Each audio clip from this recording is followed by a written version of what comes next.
gain access to the basic needs.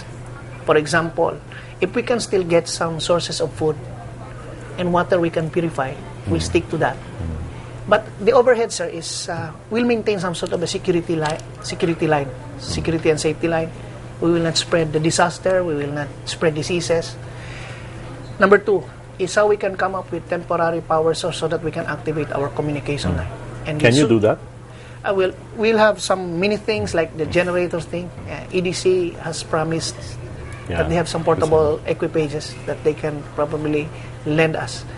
And the third thing is the health services. So once we identified that this is the margin of population that is affected, then we can ferry DOH guys from Cebu or from Manila or from wherever to augment. So we call it the rescue assessment thing. And I just would like also to remind everyone that I would like to do a simple demo here. Yeah, what did you bring for us here? Like, if you are severely injured, so that you'll bleed to death, because I saw in one picture a mother who lost a child. A child. She was bleeding. Right. And she did not do any intervention. What if she bleeds to death? So there is simple thing, like you can just make use of a material from your own cloth or dress, make it as a bandage, assuming that orange thing, and I'll just use an elastic bandage thing. But in real scenario, we can use a textile from the part of the cloth and body as you wrap around, so that you will stop a bleeder. The purpose being, you put pressure on the wound. Yeah, the idea is whoever is the casualty, he should be the one who should apply pressure, so that the responder or whoever who would like to institute help is hands-free in doing lots of things. For example, I will let you hold your bleeder while I cut part of your dress so that I can transform it into a bandage.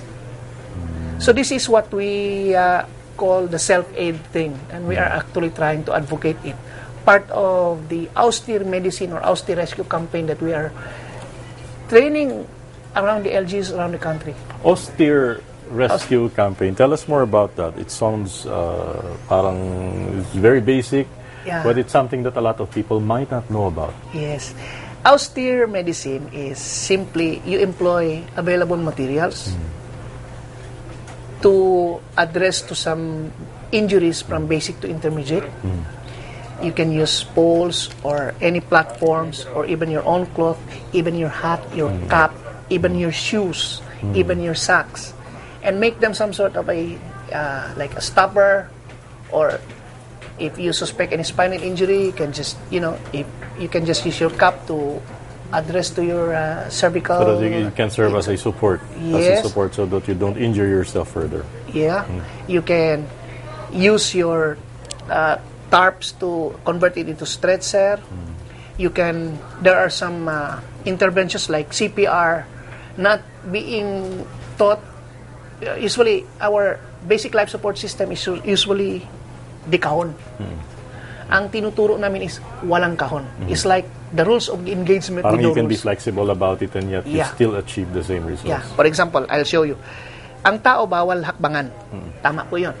Sa ethics. But if you have a jeepney, which is so narrow, and you want to just compress, and you can do that because so narrow, so pwede mo siyang hakbangan para nakapush ka sa kanyang chest, na kahit nakapat, not really, you're on top saddling, but you're striding like this so that you can compress the thorax while performing chest compression. So ito ay mga wala sa libro. Something to that effect. Yung pag-address sa grabbing bleeder, alam mo yung nakita ko lang naglalaro na yung slingshot. Yung mga goma. Sinubukan ko ngayon. Tinali ko lang. Spiral. So, halos nangitim to. Sabi ko, bakit pa ako kukuha ng mga combat application tourniquet from outside, which cost me like 2,000 bucks, when I can just employ the...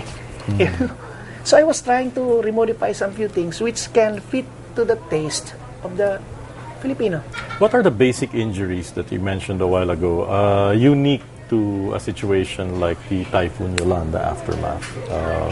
the basic injuries usually involve the lower extremities down. Because people would like to wallow in flooded area or just, go back to the houses which are destroyed. And usually, the thing that the part of the body which is vulnerable to injuries are your lower limbs. So the only thing is, first, you don't have lots of things in life, even water, to buy time. If you have access to some herbal materials, the bawang, the malunggay, the bayabas, those are also helpful. Yeah, pwede. Your honey is very good antiseptic. Pwede mo lagyan honey kung meron kang access to honey. If not, even sugar na brown, malapot, pangano mo sa sugat. Okay. Tapos tapalan mo ng kahit dahon-dahon na kahit mo nadikdik. If you don't like, hirap ka magdikdik, the patient should, ipagargal mo muna sa tubig. Panguya mo yung mga dahon ng bayabas pati bawang. Tapos yun yung ilalagay sa... The saliva contains what we call the immunoglobulin A, which it has a antimicrobial power also. So his own saliva can add to the power. But of course, kailangan magwash muna siya. Baka hindi naka-toothbrush or mas marami ng bacteria. organism. No? Kaya baga sa ating lumang practice noon, pag ikaw ay na-circumcise, pinapanguya. Dahon ng bayabas. Oh, yung ganong practice, medyo nagkahati ang mundo ng medisina. But believe me, our ancestors practiced it. Even our old warriors during the time of Caliph Pulaku. And they made it Lapu-Lapu. through safely, I suppose. Yes, and they were, it pushed them like the practice has been, perpetuated. And when you read books on ditch medicine, austere medicine, they already mention these things. But of course, all of these would only be palliative. It's parang it's first aid nga.